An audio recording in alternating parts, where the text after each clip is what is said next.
গেছে কাল কিয়ামতের ময়দানে কঠিন হাসরের দিনে আল্লাহ পাক সবাইকে দাঁড় করাবেন।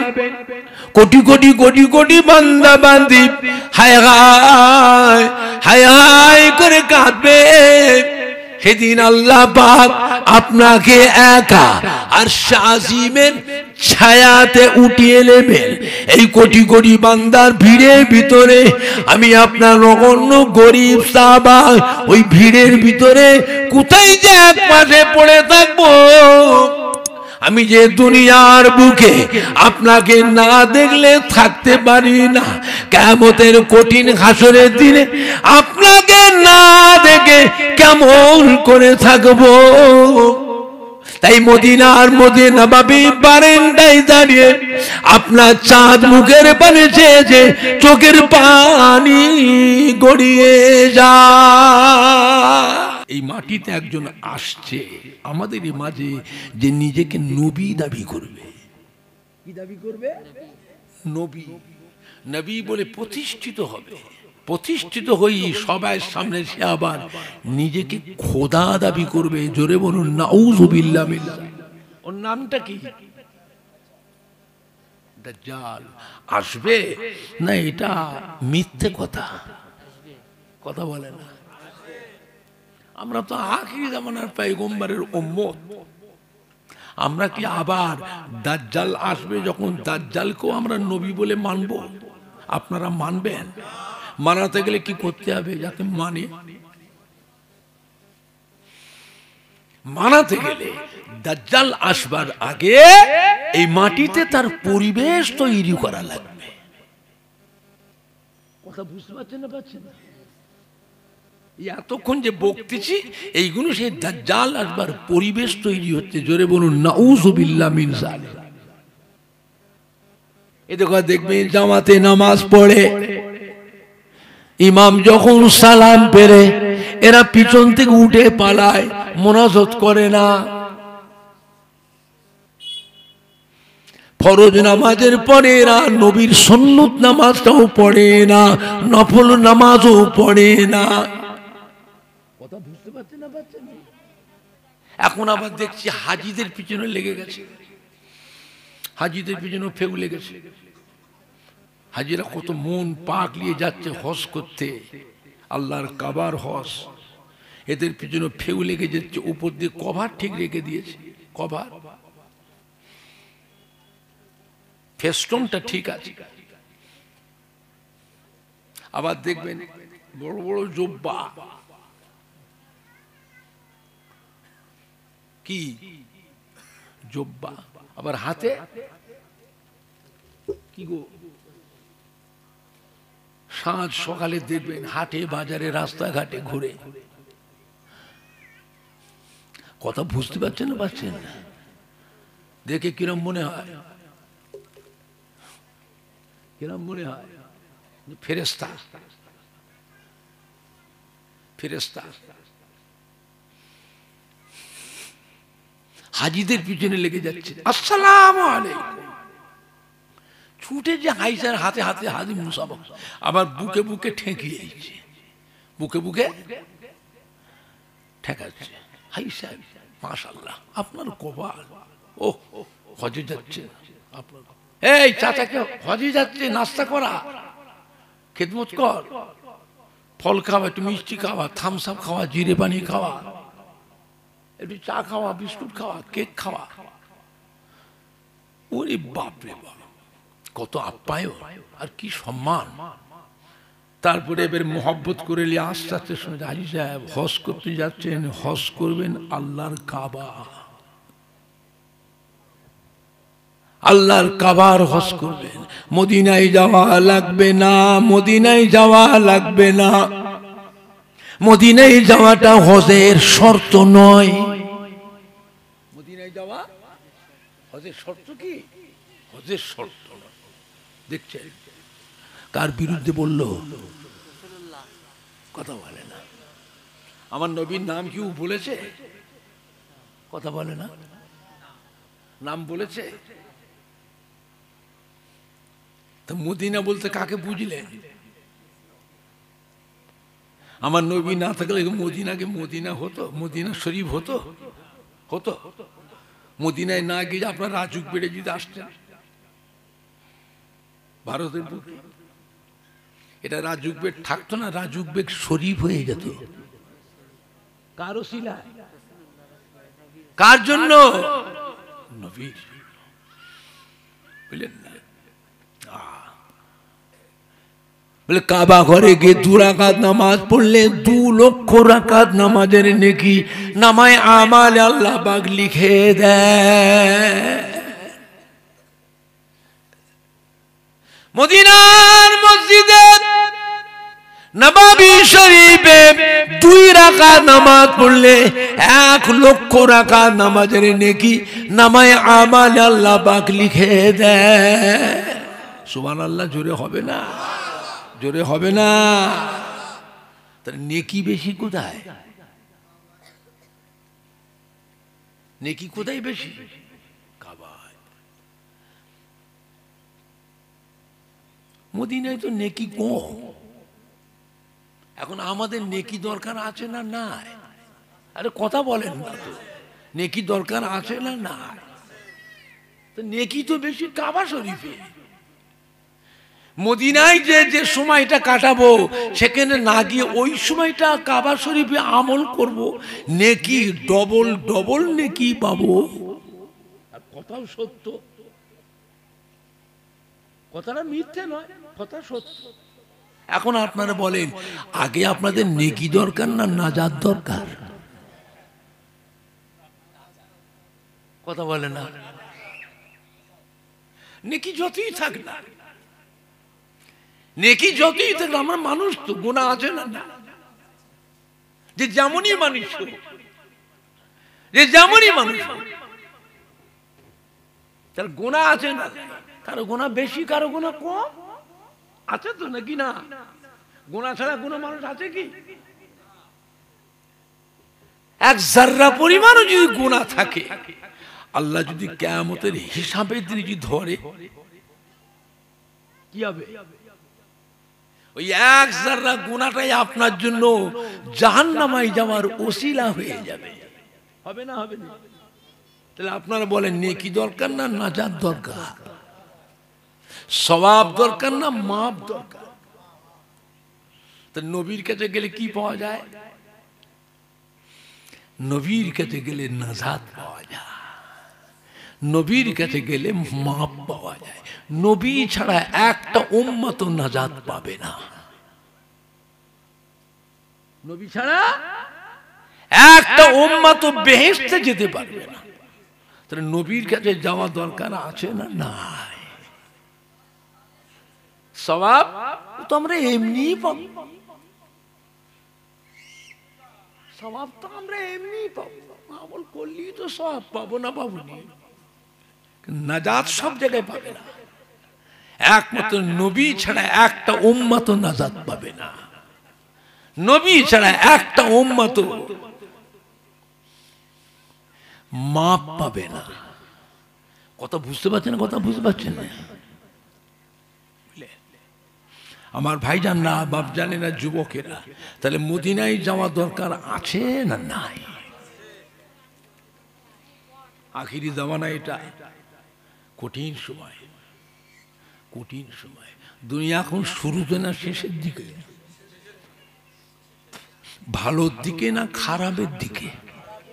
এরপর একটু একটু ভালো হবে না আরো খারাপ হবে? খারাপ হবে। সাবধান, সাবধান। ওয়াজ শুনবার অভাব নেই, কতবার শুনবেন? ওয়াজ কত শুনবে? ওয়াজ কম হয়, হাজার হাজার মাদ্রাসা হয়ে গেছে, লক্ষ লক্ষ আলেম ওলামা হাফেজ কারি ইমাম বক্তা তৈরি হয়ে বাজার মাই ছড়িয়ে গেছে। হাজার হাজার মসজিদের ইমাম সাহেবরাও মাশাআল্লাহ, তারাও জুম্মার দিনে কিছুক্ষণ করে ওয়াজ করে না? করে না? আবার প্রায় বাড়ি বাড়িতে cassette, audio, video, VCR, CD, laptop, এখন মোবাইলের যুগ।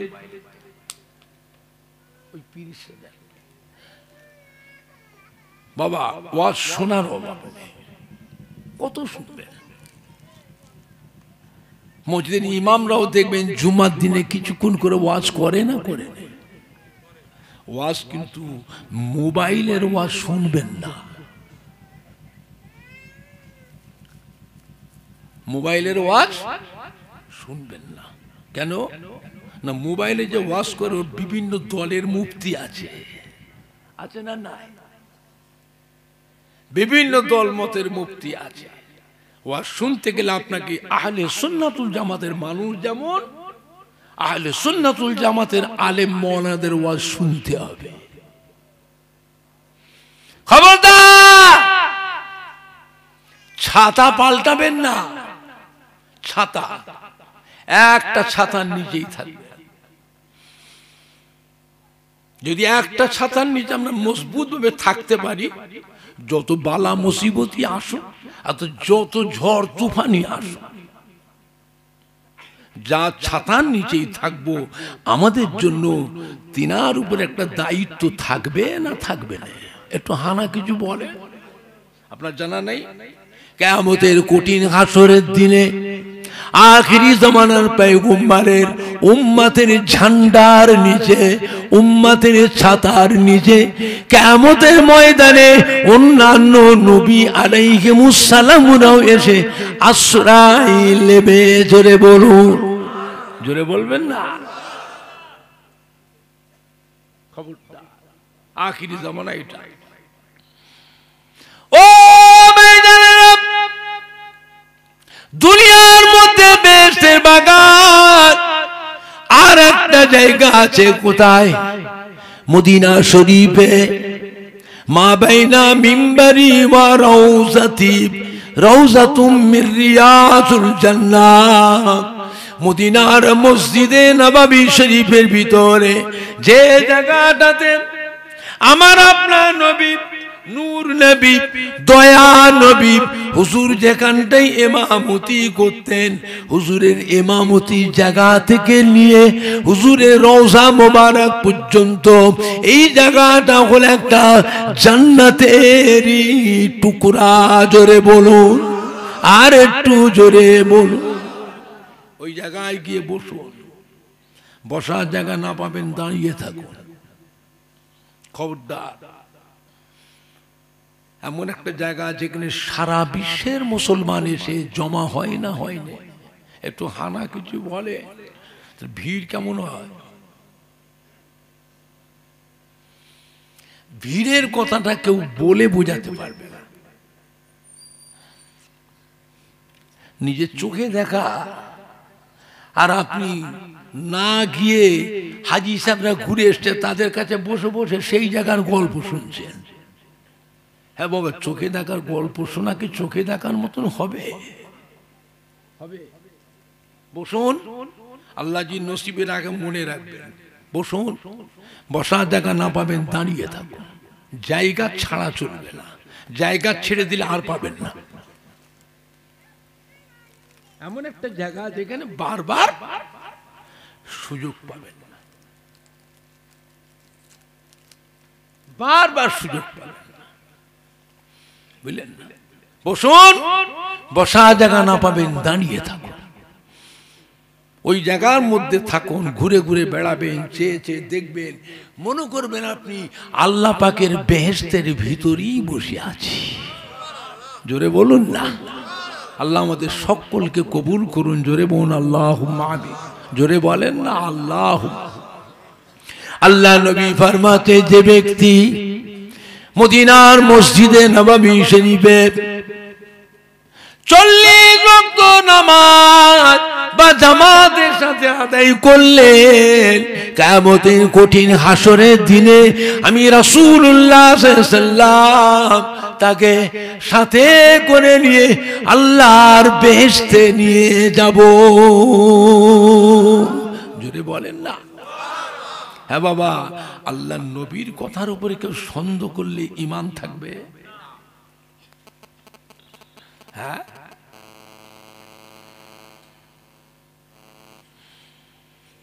একেবারে বেহেশতের গ্যারান্টি দিয়ে দিয়েছেন। বেহেশতের গ্যারান্টি দিবার অধিকার আল্লাহ পাক অন্য কোন নবী আলাইহিস সালামকে আল্লাহ দেন। মাত্র আমাদের নবীকে দিয়েছেন, জোরে বলবেন না? এমনি সারা বিশ্বের মুসলমান, দুনিয়ার এক প্রান্ত থেকে আর এক প্রান্তের মুসলমান, কি বাচ্চা, কি জওয়ান, কি আধ বয়সী, কি মুরব্বী, কি মেয়ে ছেলে, কি বেটা ছেলে, যিনি যে দেশেই আছেন সেইখান থেকেই আমার রাসূল পাক সাল্লাল্লাহু আলাইহি সাল্লামকে জান প্রাণ দিয়ে ভালোবেসে মোহাব্বত করে হৃদয়ে হৃদয়ে কলবে কলবে আমার নবী পাকের চাঁদ মুখের পানে সবাই আশা করে চেয়ে আছে না নাই? এটা যে আল্লাহ পাকের নিয়ামত। জোরে বলুন না আলহামদুলিল্লাহ, জোরে বলুন না আলহামদুলিল্লাহ। আল্লাহ নবী মাঝে যে ব্যক্তি আমার ওফাতের পরে আমার মাজারের কাছে যে দাঁড়িয়ে থাকলো, আমার মাজারে এসে সালাম দিল, আমার মাজারটা জিয়ারত করলো, কি গে বেটা ছেলে, কি মেয়ে ছেলে, সে আমি রাসূলুল্লাহ সাল্লাল্লাহু আলাইহি ওয়াসাল্লাম আমার সাথে জীবিত জিন্দা মুলাকাত করে গেল। জোরে বলুন মান জারানি বাদা মামাতি ফাকান্নামা জারানি ফি হায়াতি আও কামা ক্বালা নবী সাল্লাল্লাহু আলাইহি ওয়াসাল্লাম। আল্লাহ নিয়ামতের যে ব্যক্তি আমার ওফাতের পরে আমার মাজারের কাছে এসে দাঁড়িয়ে থাকলো, কি বেটা ছেলে, কি মেয়ে ছেলে আমার মাজারের কাছে এসে দাঁড়িয়ে থাকলো, তার জন্য আমি রাসূলুল্লাহ সাল্লাল্লাহু আলাইহি ওয়াসাল্লাম আমার উপরে ওয়াজিব হয়ে যায় কাল কিয়ামতের কঠিন হাসরের দিনে আমি রাসূলুল্লাহ সাল্লাল্লাহু আলাইহি ওয়াসাল্লাম তার জন্য সুপারিশ শাফাআতি করে আল্লাহর বেহেশতে নিয়ে যাওয়া, এটা আমি নবী আমার উপরে ওয়াজিব হয়ে যায়। মান জাআ কবরি ওয়াজাবাত লাহু শাফাআতি আও কামা ক্বালা নবী সাল্লাল্লাহু আলাইহি ওয়াসাল্লাম। আখিরি জামানা নবীকে মানবেন, মানার মতন মানতে হবে। নবী হলেন আমাদের ঈমানের সম্পদ। কিসের সম্পদ? ঈমানের সম্পদ। একটা মানুষ যদি নামাজ না পড়ে, রোজা যদি না রাখে, ওই মানুষটাকে কোনো আলেম মাওলানা বেঈমান কাফের বলতে পারবে? কথা বলে না, বলার অধিকার আছে? तमाम দুনিয়ার ফুকাহায়ে কেরাম, মুহাদ্দিসিনে কেরাম, উলামায়ে কেরাম, আউলিয়ায়ে কেরামদের একটাই রায়, এই ব্যাপারে কোনো কথা নেই। আল্লাহ পাকের মর্জি মোবারক, আল্লাহ পাকের মর্জি মোবারক। আল্লাহ ইচ্ছা করলে নাজাত দিতে পারে, ইচ্ছা করলে আল্লাহ সাজা দিতে পারে, আল্লাহ সাজা নাও দিতে পারে। আল্লাহ ইচ্ছা করলে সাজা দিতে পারে, ইচ্ছা করলে নাজাত দিতে পারে। যদি আল্লাহ সাজা দেয়, সাজা যদি দেন, জাহান্নামায় দেন, একদিন না একদিন আল্লাহ এদেরকেও নাজাত দিয়ে দেবে। চিরজাহান্নামী, চিরজাহান্নামী। কিন্তু একটা মানুষ যে নবীকে না মানে কি হবে? কাফের হয়ে যাবে। কথা বুঝতে পারছেন না? পারছেন? সব জায়গায় নরম থাকলে হয় না, জায়গা বিশেষ আমাদের একটু কড়া হওয়া লাগবে। আল্লাহ নবীর নামের বিয়াদবি বিয়াদবি কথা এসে শোনাতে লাগলো আবু জেহেল হাদা আবু বকর সিদ্দিকের সামনে। আল্লাহ নবীর দরবারে নরম সাহাবা, হযরত আবু বকর নরম সাহাবা, নরম পেয়ে আবু জেহেল এসে আমার নবীর নামে ব্যঙ্গ করে উল্টো পাল্টা বিয়াদবি বিয়াদবি কথা বলতে লাগলো। হযরত আবু বকর সিদ্দিক শুনে কি করেছিলেন? একটা ধমক দিয়েছিলেন। হারামজাদা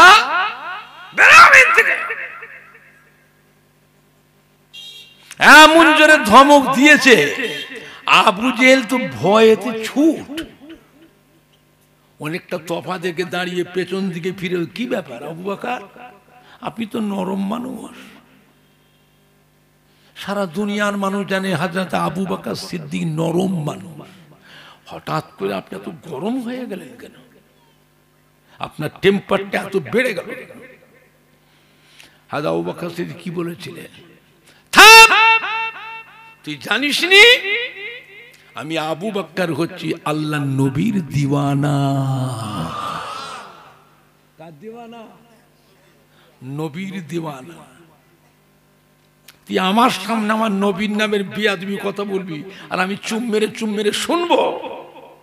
আমি চুপ মেরে যদি শুনি, আমার নামটা উঠে যাবে আল্লাহর দরবারে মুনাফিক। আর মুনাফিকের ঠিকানা কোথায় হবে? নবী হলেন আমাদের ঈমানের সম্পদ, জোরে বলুন না। আচ্ছা, এই বিয়াদবিটা যদি হযরত ওমর ফারুকের সামনে করতো, কথা বলে না? কি গো, নবীর দরবারে কড়া সাহাবা ছিল না? ছিল কড়া।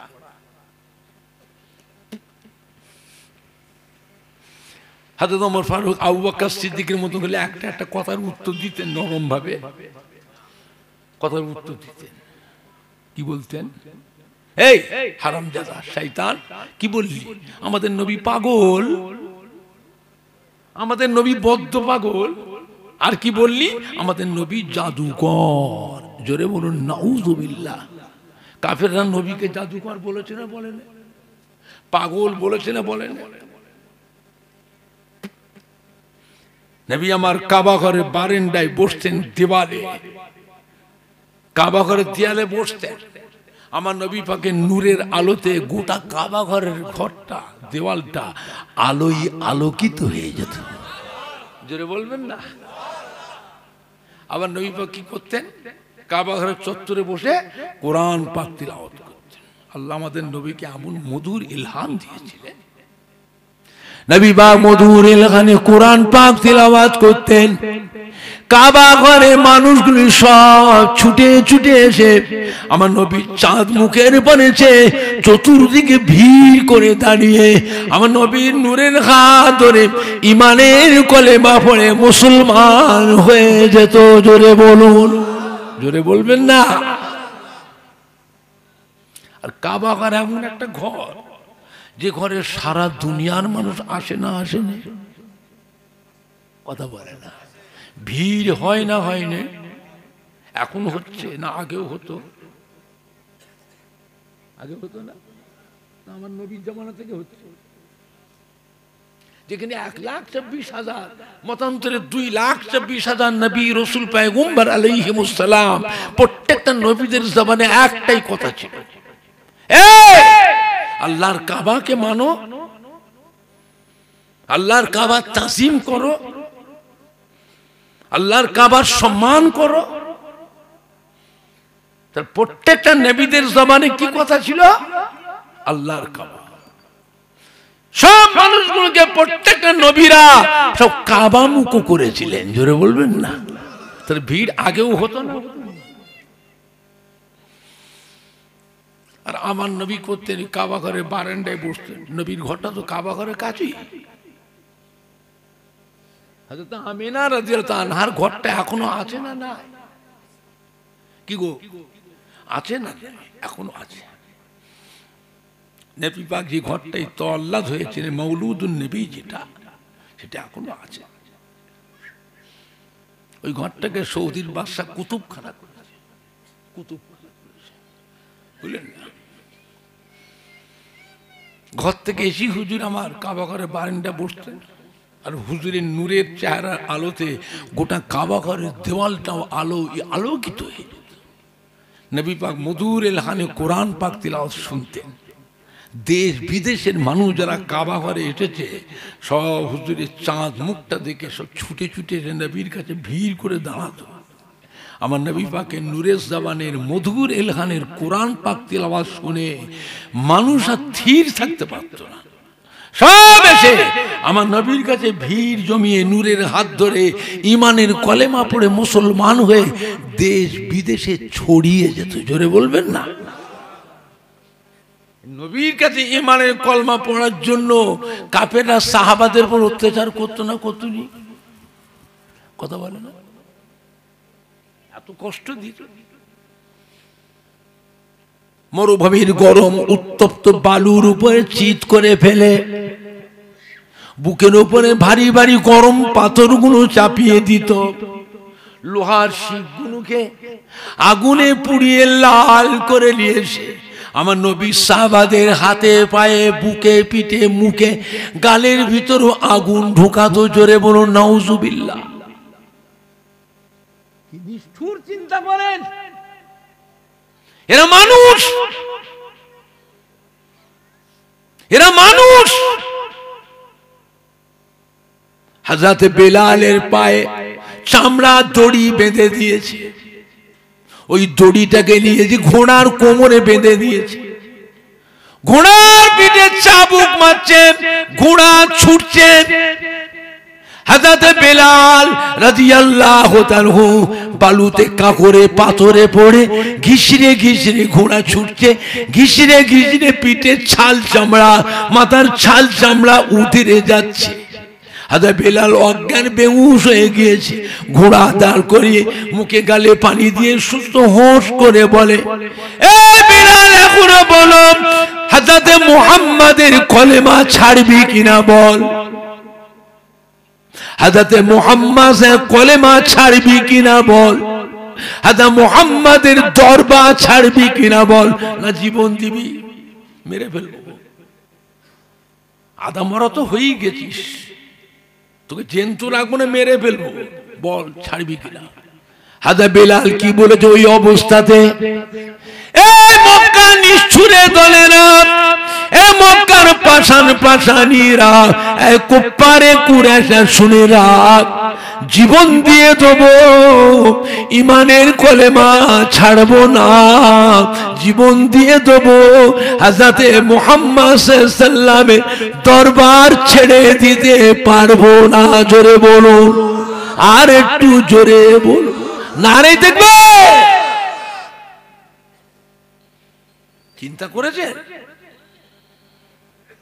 হযরত খাব্বাব রাদিয়াল্লাহু তাআলা হাত পা বেঁধে আল্লাহ নবী সাহাবা লোহার চাটুইকে আগুনে পুড়িয়ে লাল করে নিয়েছে।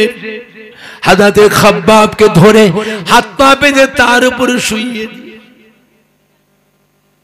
হাত পা বাঁধা, পালাতে পারছে না, তড়পাচ্ছে। আহাদ আহাদ আহাদ আহাদ আহাদ, আল্লাহ এক, আল্লাহ এক, আল্লাহ এক। পিঠের চামড়াগুলো পুড়ে যাচ্ছে, পিঠের গোশতগুলো পুড়ে যাচ্ছে, গায়ের চর্বিগুলো গলে গলে বেরিয়ে আল্লাহর হুকুমে লোহার চাটুই ঠান্ডা হয়ে গেছে। জোরে বলুন, জোরে বলবেন। এত কষ্ট দিয়ে বাবা, এত কষ্ট দেওয়ার পরেও কি প্রমাণ দিতে পারবেন একটা সাহাবাকে নবীর কলেমা ছাড়াতে পেরেছে? একটা সাহাবাকে নবীর দল থেকে বের করে কাফেরদের দলে ঢোকাতে পেরেছে? পেরেছে? প্রমাণ দিতে পারবে? জীবন দিয়ে দিয়েছে। নবী পাক দেখছেন, শুনছেন, ঝরঝর করে নবী পাক কাঁদছেন, সাহাবাদের উপরে এত অত্যাচার হচ্ছে। আল্লাহ আল্লাহ ওদের জানে একটু দয়া দেন আল্লাহ। ওরা যে ইমানের কলমা নাও যদি পড়ে, ওরা যে মুসলমান যে নাও হয়, একটু জানে দয়া দেয়, মায়া দেয়, আমার সাহাবাদের যেন এত কষ্ট না দেয়। কথা বুঝতে পারছেন? তবুও নবী বদদোয়া করছেন না, অভিশাপ দিচ্ছেন না।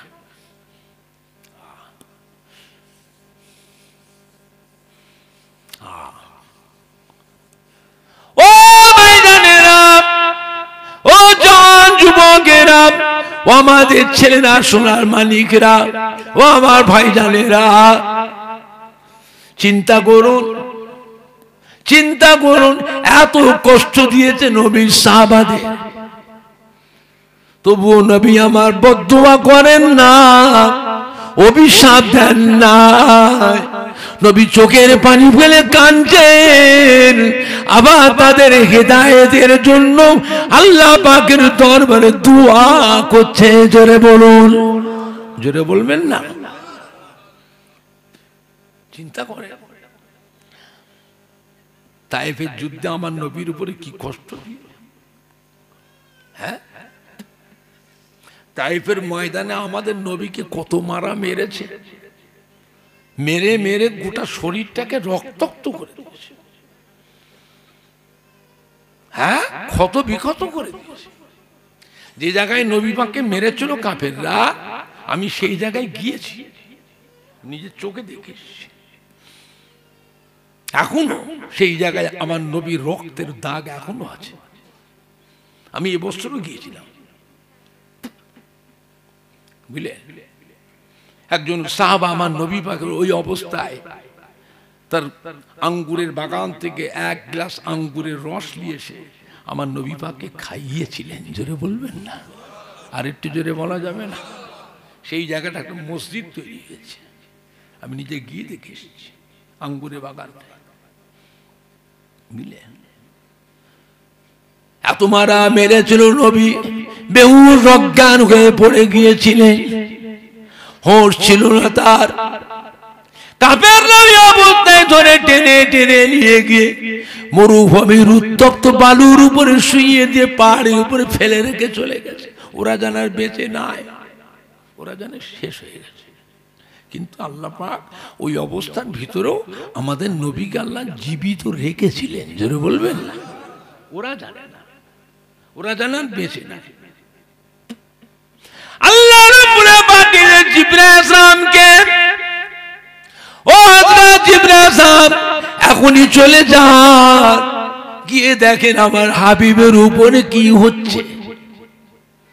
জিবরাইল, এতগুলি নবী পাঠালাম, নবীর উপর কত অত্যাচার করেছে, নবীদেরকে কষ্ট দিয়েছে। আমি আমার পেয়ারা বন্ধু, পেয়ারা হাবিবকে পাঠিয়েছি, আমার হাবিবের উপরে কি হচ্ছে জিবরাইল, আমাকে আর ভালো লাগে না। যাও জিবরাইল, গিয়ে দেখো আমার হাবিবের কি অবস্থা, হাবিবকে জিজ্ঞাসা করো, হাবিব যা বলবে তাই করে দেন। হযরত জিবরাইল সালাম চলে এলেন, পাহাড়ের বড় ফেরেশতাকে সাথে করে নিয়ে আসলেন। এসে আমার নবী পাকের রক্তাক্ত চেহারা দেখে জিবরাইল সালাম দাঁড়িয়ে দাঁড়িয়ে কাঁদছে। ও রব্বুল আমিন, আল্লাহ পাক আপনার হাবিবের রক্তমাখা চেহারা দেখে আমাদেরকে ভালো লাগে না। আল্লাহ পাক জায়গা একটা কিছু হয়ে যাক। এই অবস্থা আল্লাহ আমার নবীকে হোশ এনায়েত করলেন। নবী আমার একবার চোখটা মেলে চেয়ে দেখলেন। জোরে বলুন সুবহানাল্লাহ। নবী চেয়ে দেখলেন, ফিরে ফিরে দেখছেন শত্রুগুলো কোথায় গেল, যারা আমাকে মেরেছে তারা কোথায়। ভয়ে ভয়ে ভয়ে ভয়ে নবী আমার আস্তে আস্তে ফিরে ফিরে দেখছেন, যদি পাহাড়ের গুহার মধ্যে লুকিয়ে থাকে, ওর যদি আমায় দেখতে পায় আবার এসে মারবে। নবী আমার ফিরে ফিরে দেখছেন, কেউ কোথাও নাই, সব পালিয়ে গিয়েছে। মাথার দিকে চেয়ে দেখেন হযরত জিবরাইল দাঁড়িয়ে দাঁড়িয়ে কাঁদছে, আসসালামু আলাইকা ইয়া রাসূলুল্লাহ, আসসালামু আলাইকা ইয়া হাবিবাল্লাহ। ও নবী গো, আপনার রক্তমাখা চেহারা দেখে আমাদেরকে ভালো লাগে না। হুজুর আপনি ওদের অভিশাপ করে দিন, বদদুয়া করে দিন। আল্লাহ পাক আমাকে পাঠিয়েছে, আমার সাথে পাহাড়ের বড় ফেরেশতাকে পাঠিয়েছে। হুজুর আপনি হুকুম করেন, পাহাড় শূন্যে তুলে নিয়েছে ওদের উপরে চাপা দেবো। পাহাড় শূন্যে তুলে নিয়েছে, ওদের উপরে চাপা দেবো, ওদেরকে একেবারে পিঁপড়ে মারা করে ফেলবো।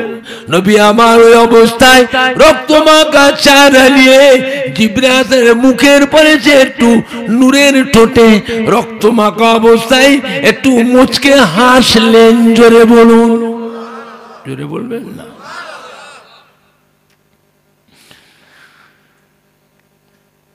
জিবরাইল, আল্লাহ পাক আমাকে ওদের উপরে বদদোয়া করার জন্য,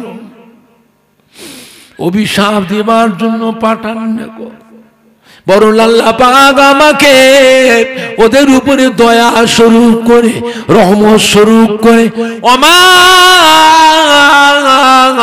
আরসালনাকা ইল্লা রাহমাতাল লিল আলামিন করে পাঠিয়েছে।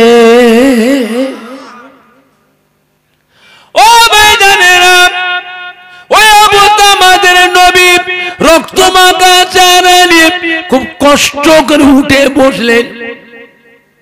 উঠে বসে দুটো হাত তুলে নবী আমার দোয়া করলেন ওই জায়গায়, আল্লাহ পাক, আমি যে নবী, আমি যে রসুল, আমি যে পয়গম্বর, ওরা আমায় কেউ চেনে না, না চিনে না বুঝে ওরা আমায় কষ্ট দিয়েছে, আল্লাহ আমাকে কষ্ট দিয়েছে। আল্লাহ পাক আপনি নারাজ হবেন না, আপনি বেজার হবেন না। আল্লাহ পাক আমি নবী ওদেরকে মাফ করে দিলাম, আপনিও ওদেরকে ক্ষমা করে দিন। আল্লাহ ওদেরকে হেদায়েত করুন। ওরা যদি হেদায়েত না হয়, ওদের ছেলে ছেলেরাও, আওলাদেরাও, খানদানেরাও একদিন আপনাকে এক বলে মেনে বিশ্বাস করে, ইসলামকে সত্য জেনে আমাকে নবী বলে মেনে বিশ্বাস করে যদি মুসলমান হয়ে যায়, ওমা আরসালনাকা ইল্লা রাহমাতাল লিল আলামিন করে আল্লাহ পাঠিয়েছে। জোরে বলুন, আল্লাহ রসুলের মুহাব্বত হাসিল করুন, আল্লাহ রসুলের ভালোবাসা হাসিল করুন। যারা ভালোবেসেছিলেন, যারা মুহাব্বত করেছিলেন, তাদের দিকে শিক্ষা নেন, ভালোবাসা কাকে বলে, মুহাব্বত কাকে বলে। মদিনার মসজিদে নববী শরীফে আল্লাহ নবী আসরের নামাজের পর ওয়াজ করছেন। तमाम साহাবায়ে কেরাম গণেরা আল্লাহ নবীর চতুর্পাশে গোল করে ঘিরে বসে হুজুরের জবান মোবারকের ওয়াজ শুনছেন। মদিনা মসজিদে নববী শরীফের বারান্দায় একজন সাহাবা বসে বসে আমার নবী পাকের চাঁদ মুখের পড়েছে, ঝরঝর ঝরঝর করে কাঁদছেন।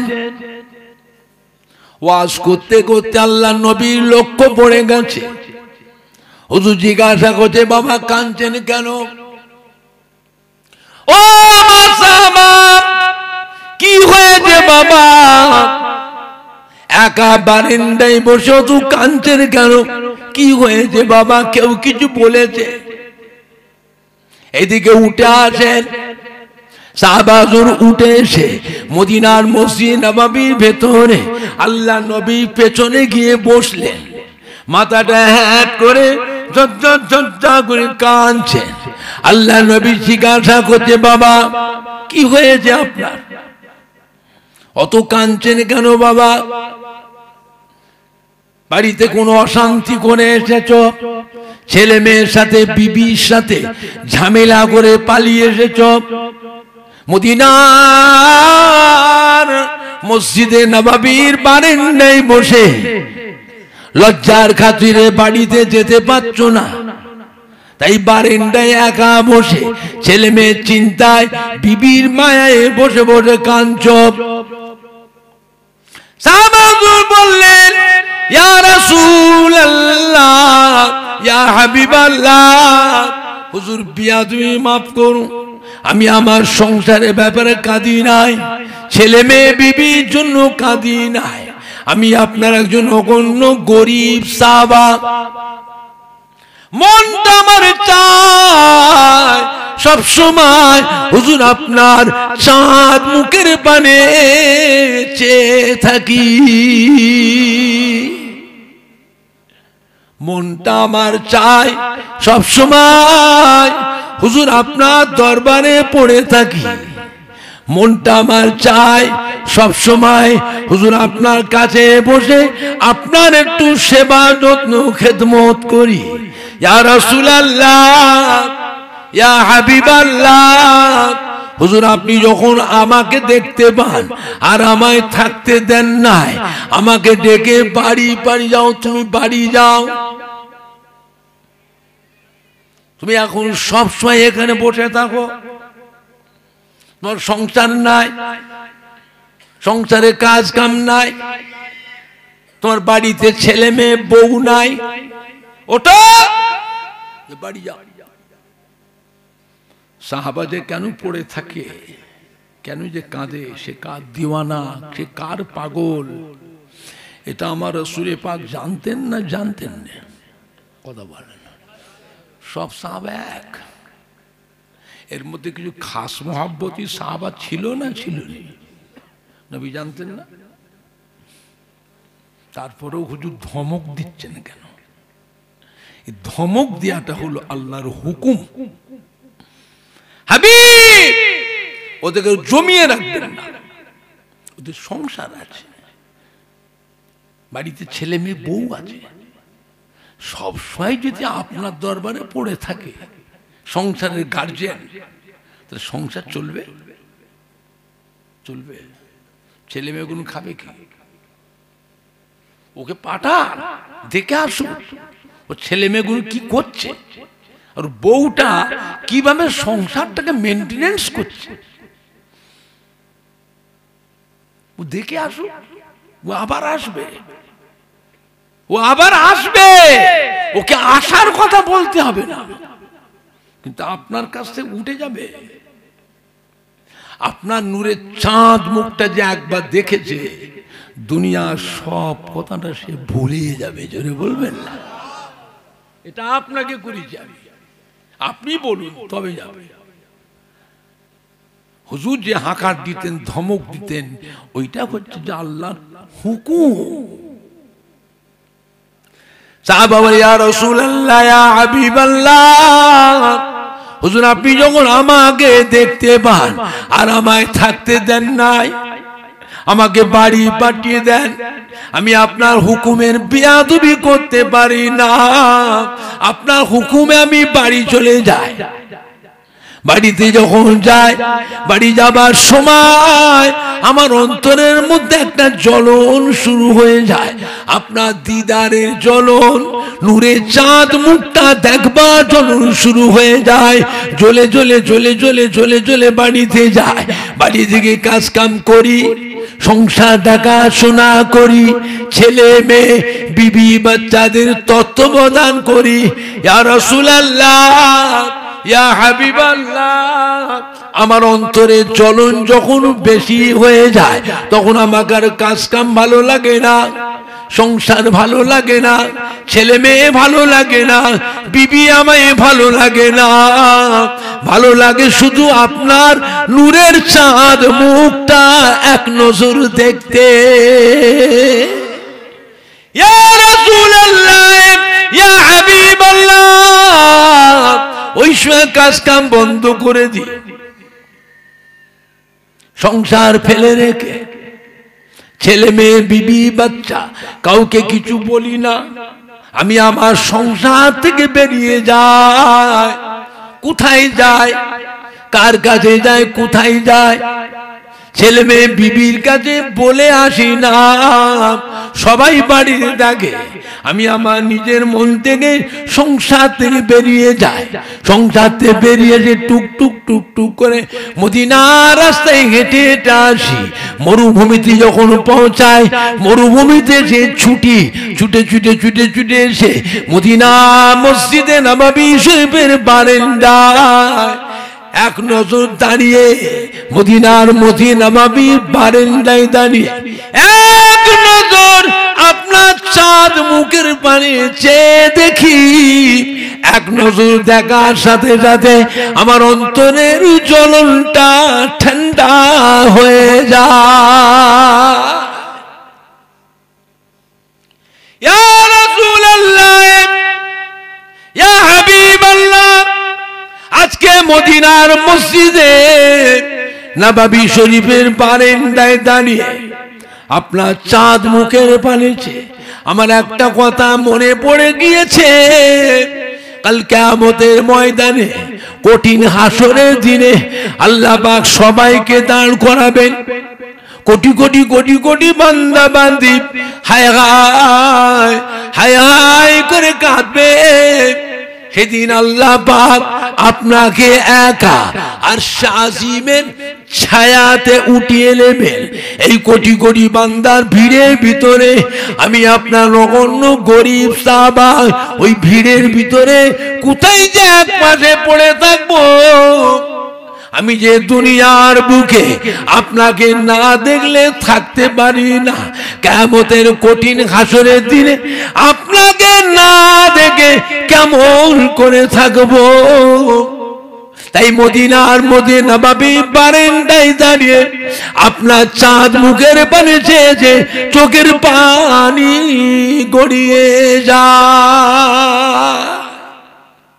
আল্লাহ নবী কি বলে সান্ত্বনা দিয়েছিলেন, ও আমার সাহাবা কেঁদো না বাবা, কেঁদো না। ও আমার সাহাবা সবর করো বাবা। আমি রাসূলুল্লাহ সাল্লাল্লাহু আলাইহি সাল্লাম বলে দিচ্ছি, যে ব্যক্তি আমায় খাঁটি মহব্বত করবে, সচ্চা মহব্বত করবে, সত্যিকারের ভালোবাসবে, আমি আর আমার ওই মোহাব্বতের সাহাবা, আমি আর আমার ওই মোহাব্বতের উম্মতি আল্লাহ বেহেশতের ভিতরে এক জায়গায় পাশাপাশি থাকবো। জোরে বলুন না, জোরে বলেন না, নারে দেখবে, নারে দেখবে। আল্লাহ ওয়ালাদের ইত্তেবা করে, আল্লাহ ওয়ালাদের অনুসরণ অনুকরণ করে। আখির জামানা আল্লাহ ওয়ালাদের দল ছাড়বেন না বাবা। কঠিন সময়, কঠিন সময় আল্লাহ নবীর নামের বেয়াদবি কথা হচ্ছে, বুঝতে পারছেন না? বুঝতে পারছেন না কি কঠিন সময়? নবীকেও মানছে না, নবীকেও মানছে। সব জায়গায় নরম থাকলে হবে না, জায়গা বিশেষে আমাদের একটু কড়া হওয়াও লাগবে। আল্লাহ নবীর দরবারে গরম সাহাবা ছিলেন হযরত ওমর ফারুক রাদিয়াল্লাহু। হযরত ওমর ফারুকের সামনে যে কেউ যদি উল্টো পাল্টা কথা নবীর নামে বলতেন, চুপ মেরে থাকতেন, খালি ধমক দিতেন, এই কি বললি? আমাদের নবী পাগল, আমাদের নবী বদ্ধ পাগল, আমাদের নবী জাদুকর। তাই তুই একটু বস, আমার বারান্দাতে একটু বস, বৈঠকখানায় একটু বস, আমি আসছি, একটু বস। ঘরের ভিতর ঢুকে কি বার করতেন? আর কথা নেই, তলোয়ারটা নিয়ে এসে কি করতেন? এক তলোয়ারে আঘাতে ধর থেকে মাথাটা কেটে টান মেরে ফেলে ভাগ শয়তান কোথাকার। নবীর দরবারে নরম সাহাবাও যেমন ছিল, গরম সাহাবাও ছিল না, ছিল নি? একটু হানা কিছু কথা বলে। হযরত ওমর ফারুকের নামে গোটা মক্কায় বদনাম বেরিয়ে গেল। এক মুনাফিক এক ইহুদির সঙ্গে সম্পত্তি নিয়ে একটু ঝামেলা বেঁধেছিল, নবীর কাছে মীমাংসার জন্য এসেছিল। নবী পাক কি মীমাংসা করলেন? ওই ইহুদির দিকে নবী মীমাংসা দিলেন, ইহুদির রায় দিলেন। আর মুনাফিক মুসলমানটার মনোভূত হয়নি, হয়নি। ছুটে এসে হযরত ওমর ফারুকের সামনে এসে বলছে, হুজুর আপনি একটা চিন্তাবিদ মানুষ, একটা ফায়সালা করে দেন হুজুর। এই ইহুদি কাফের আর আমি মুসলমান। যেই জিজ্ঞাসা করতেন, তুমি এর আগে তুমি কারো কাছে গেছিলে ফায়সালার জন্য? বলে হ্যাঁ গেছিলাম। কার কাছে? বলে আল্লাহ রসুলের কাছে। তাই রসুল কি করলেন? রসুল ফায়সালা দিয়ে ইহুদির দিকে, আর আমি মুসলমান, ও কাফের। আমি যুদ্ধে যাই, যুদ্ধের জন্য টাকা পয়সা দিয়ে সাহায্য করি অস্ত্রপাতি কেনার জন্য। নবী আমার দিকে রায় দিলেন না, ওই কাফের দিকে রায় দিচ্ছেন। তাই আচ্ছা বেটা তুমি একটু বসো, আমি আসছি। ঘর ভেতর ঢুকে কি করলে? তলোয়ার নিয়ে সে এক পেতে ধর থেকে মাথাটাকে দুভাগ করে লাশ পড়ে তখন তড়পাতে লাগলো। আর সঙ্গে সঙ্গে মুনাফিকরা রটিয়ে দিল মক্কায় যে হযরত ওমর ফারুক মুসলমান মেরে ফেলেছে। কি মেরে ফেলেছে? মুসলমান মেরে ফেলেছে। হযরত ওমর ফারুক মুসলমান মেরে ফেলেছে। নবী তো চিন্তিত হয়ে পড়লেন, কি অবস্থা ইসলাম প্রচার করা। আর এমন একটা হয়ে গেল সারা দেশময় প্রচার হয়ে যাচ্ছে যে হযরত ওমর ফারুক মুসলমান মেরে ফেলে। তো মুসলমান যে মেরে ফেলে, মুসলমান আর কেউ হতে আসবে? কত বড় বাধা! সঙ্গে সঙ্গে আল্লাহ কোরআন পাক আয়াত নাযিল করেছেন, হাবিব চিন্তা করবেন না, ওমর ফারুক যেটা করেছে ওইটাই ঠিক করেছে, ওইটাই ঠিক করেছে। জোরে বলবেন না? ওমর ফারুক কোনোদিন মুসলমান মারেনি। হাবিব যে আপনার ফয়সালাকে মেনে নিতে পারলো না, তারপরেও সে মুসলমান দাবি করে, সে মুসলমান নয়, সে মুনাফিক। তার ঠিকানা হবে জাহান্নাম। আর ওমর ফারুক যা করেছে ঠিক করেছে। জোরে বলুন না সুবহানাল্লাহ। নবী পাকের দরবারে নরম সাহাবাও যেমন ছিল, গরম সাহাবাও ছিল না? ছিল নি? আখিরি জামানা সব জায়গায় আমাদের কারণে নরম থাকলে হবে না। ফুরফুরা শরীফের সিলসিলা মুরিদ দাবি করছো, আবার নরম নরম কিসের? সত্যের জায়গায় তুমি আবার চুপ করে থাকবে? হ্যাঁ, আমরা কি ভুল পথে আছি? ভুল পথে আছি আমরা। আর দুনিয়াতে রাবজিয়া, কাদারিয়া, মুতাজিলা, সাবারিয়া, জাহমিয়া, হারিয়া, রুইয়া, মাঝভান্ডারি, সুরেশ্বরী, সোহাগেড়ি, চৌকেপীর, আল্লামা কায়রো, প্রেমবাজা, নেড়ার ফকির, শিয়া, রাফেজি, খারেজি, তাবলিগ জামাত, দেওবন্দি, জামাত ইসলামী, ওয়াহাবি, আলে হাদিস, বেরোলি বেরোলি আছে না? ওরে বাবুরে কবর ধুয়ে পানি খায়। কি বলে? কবর ধুয়ে ওই পানিটা কি করে? বলে গোসল শরীফ। গোসল, ওরে বাবুরে গোসল শরীফ। কবর ধুয়ে পানিটাকে খাচ্ছে। জোরে বলুন না নাউযুবিল্লাহ মিন যালিক। দুনিয়ায় সব দলের মানুষ দুনিয়ায় থাকবে, আহলে সুন্নাতুল জামাতের মানুষ, হিজবুল্লাহ দলের মানুষ, ফুরফুরা শরীফের দাদা পীরের সিলসিলা মানুষ দুনিয়ায় থাকবে না, নামটা মুছে যাবে। কথা বলে না? থাকবে না, মুছে যাবে। যদি থাকবে আমাদের একটু কড়া হওয়াও লাগবে। আজ ফুরফুরা শরীফ থেকে আপনার দাদা পীরের আওলাদ, আপনাদের ছোট হুজুর পীর কেবলার সন্তান আজ আপনাদের গ্রামে এসেছি, রাজুকবেড় গ্রামে। এই গ্রামে যে কোনো মানুষ সাইড থেকে এসে যদি আমার সাথে বেয়াদবি করে, আপনার দাঁড়িয়ে দাঁড়িয়ে বসে বসে তামাশা দেখবে। কথা বলে না? তামাশা দেখবে। কে ফুরফুরা শরীফ মানে, কে মানে না আমি অত জানি না। আপনি বলুন আপনার বাড়িতে যদি আমার দাদা পীরের মহব্বতের মানুষ থাকে, আমার দাদুর কলিজাটা 5 হুজুর কেবলার মহব্বতের মুরিদ, कि আমার দাদুর খলিফা আল্লামা রুহুল আমিন সাহেব পানিগোবরা বড় হাফেজ সাহেব, একে ফজলুল হক সাহেব, ডক্টর শহীদুল্লাহ সাহেব, চাঁদপুরি হুজুরের মহাব্বতের মানুষ আপনার বাড়ি যদি থাকে, আপনি সর্বপ্রথম ছুটে এসে আমার সম্মানটা তো আপনারা আগে বাঁচাবেন। আমার সম্মানটা কে বাঁচাবে? আপনারা তো এসে বাঁচাবে। আমার সিলসিলা একটা আলেম মওলানা ইমামকে অন্য দলের মানুষ ওই রাস্তার মোড়ে ধরে বেইজ্জতি করছে, অপমান অপদস্থ করছে। আমার সিলসিলার ছেলেরা, যুবকরা, আহলে সুন্নাতুল জামাতের যুবকরা, ওরা কি করবে? দাঁড়িয়ে দাঁড়িয়ে তামাশা দেখবে? কথা বলে না, তামাশা দেখবে?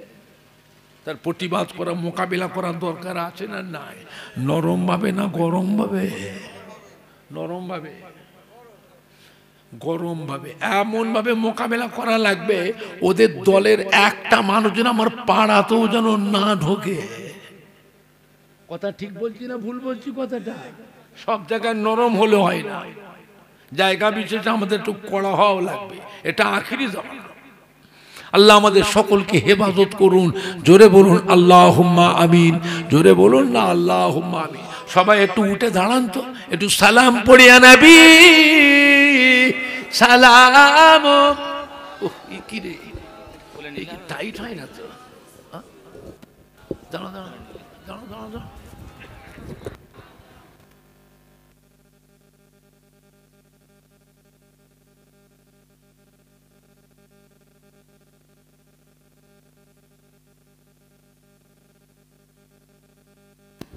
طلع البدر علينا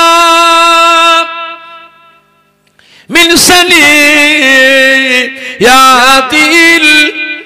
البداء وجبت شكر علينا مدى لله أهدائي يا نبي سلام عليك يا رسول। खूब मोहब्बत है, जोरे जोरे मोहब्बत है।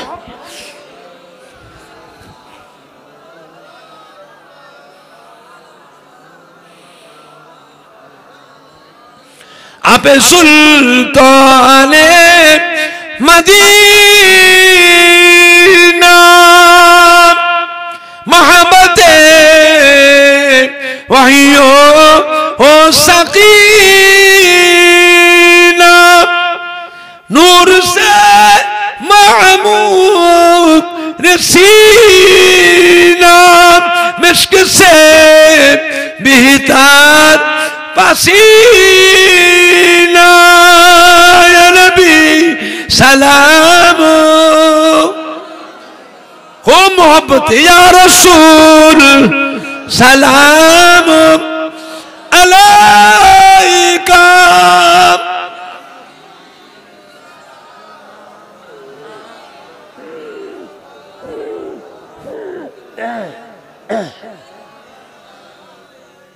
পড়িল আল্লাহ আরো বালি পড়ালো দুঃখে হে রজনী হইল জগৎ নুরানি আমিনার নয়নের মনি নবী সালাম।